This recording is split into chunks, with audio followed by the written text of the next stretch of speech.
की पहली बात तो गंगा नदी का उद्गम स्थान कहाँ से होता है, तो गंगा नदी का उद्गम स्थल आपको बता दिया, गढ़वाल की पहाड़ियां, गंगोत्री हिमनद से निकलती है, भागीरथी नदी से इसको नाम से जानते हैं। गंगा नदी कहाँ से, पहले गंगा नदी नहीं निकलती, पहले निकलती है भागीरथी और अलकनंदा के रूप में निकलती है। जब भागीरथी और अलकनंदा दो नदियां मिलती है तो बाद में एक नदी के रूप में निकलती हैं।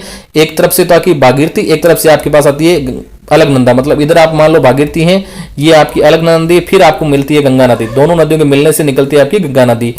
फिर बात करते हैं गंगा नदी। गंगा नदी निकलती है आपकी उत्तराखंड में, उत्तर प्रदेश, बिहार, झारखंड, पश्चिम बंगाल से होकर बहती है। यदि बात करें गंगा नदी का मुहाना तो ये बंगाली खाड़ी में जाकर अपना जल गिराती है। यदि बात करें गंगा नदी की तो गंगा नदी की सहायक नदियों के बारे के अंदर बात करते हैं तो गंगा नदी की सहायक नदियां हैं, जैसे ये गंगा नदी है आपकी। यदि गंगा नदी की बात करें सहायक नदियों की तो देखो सहायक नदियां बताता हूं मैं आपको बना करके। ये मान लो गंगा नदी है, ये आपकी हो जाएगी गंगा नदी। तो गंगा नदी के बाईं तरफ से मिलती है, जैसे यहाँ से रामगंगा मिलेगी आपको, ये रामगंगा मिलेगी, एक तरफ से गोमती मिलेगी, फिर आपको घाघरा मिलेगी, फिर गंडक मिलेगी, फिर आपकी कोसी मिलेगी, फिर आपकी महानंदा मिल जाएगी। इधर तरफ से अगर गिरती है इसे यमुना नदी मिलती है, फिर सोम नदी मिलती है, फिर आपकी तमसा नदी मिल जाती है। ये दाहिने किनारे से आकर के मिलती है गंगा नदी के अंदर। फिर बात करते हैं हम आगे, तो गंगा नदी के किनारे बसे हुए शहर कौन कौन से हैं। बसे हुए शहर हैं, ये आपके देखे हुए भी होंगे शहर। जैसे गंगा नदी के किनारे बसे हुए शहरों की बात करें तो गंगा बसे हुए शहरों में ये गंगा नदी है, तो यहाँ पर ऋषिकेश मिल जाएगा आपको, हरिद्वार मिल जाएगा, कानपुर मिल जाएगा, प्रयागराज, इलाहाबाद के अंदर प्रयागराज मिल जाएगा, वाराणसी है। बिहार की बात करें तो पटना मिल जाएगा, फिर भागलपुर है, और फिर ऐसे जाकर के पश्चिम कोलकाता के अंदर शहर बसा हुआ आपका गंगा नदी तंत्र की बात करते हैं तो ऋषिकेश है, हरिद्वार है, कानपुर है, प्रयागराज है, वाराणसी, पटना है, भागलपुर है और कोलकाता, आप किसके मोदी शहर बसे हुए हैं। बात करते हैं पश्चिम बंगाल में, तो पश्चिम बंगाल में क्या होती है, फरक्का के पास गंगा को दो सहायक नदी में विभाजित हो जाती है। गंगा नदी दो सहायक नदी बढ़ जाती है, जिसमें ये गंगा नदी आगे चलती है, दो भागों में बढ़ जाती है, दो भागों में बढ़ जाती है गंगा नदी। कौन सी नदी है, गंगा नदी हमारी आ रही है पश्चिम बंगाल की बात कर रहे हैं, पश्चिम बंगाल, वेस्ट बंगाल आपका। तो वेस्ट बंगाल के अंदर दो भागों में बढ़ती है। पहली जो नदी बढ़ती है उसे बोलते हैं हम भागीरथी और हुगली नदी। ये होती है भागीरथी नदी, और इधर वाली हुगली। हुगली नदी के किनारे एक महत्वपूर्ण शहर बसा हुआ जिसको हम कर्नाटक कहते हैं।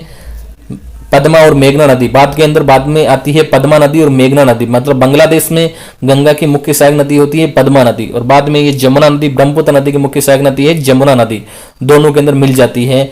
इस संगम के बाद ये मेघना नदी के रूप में आगे बढ़ती है, और जो अंततः एक चौड़े मुहाने के माध्यम से बंगाली खाड़ी में गिर जाती है।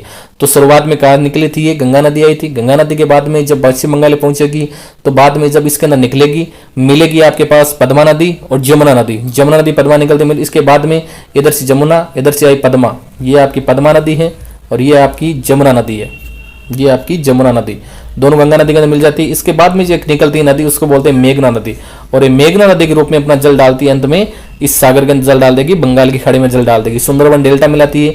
सुंदरबन डेल्टा बहुत ही अजीब डेल्टा है, इसके अंदर बहुत अच्छी किस्म के पेड़ पौधे होते हैं, बढ़िया वनस्पति होती हैं। ये तीन प्रकार के संगम से मिलती है आपकी। देखो इधर से आती है गंगा नदी हमारी, ये वो गंगा नदी है आपकी।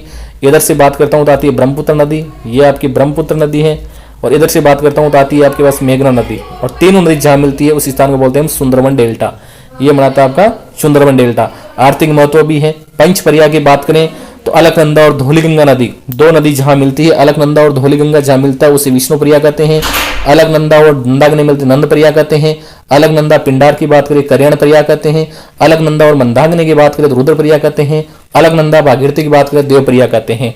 गंगा नदी के उद्गम स्थल का प्रतीक है। ये थी गंगा नदी से इंपॉर्टेंट पूरे के पूरे प्रश्न, इससे अलावा एग्जाम में कुछ नहीं आएगा। ये शॉर्ट डिटेल में बताया मैंने। इसी प्रकार आगे का वीडियो देखने के लिए सब्सक्राइब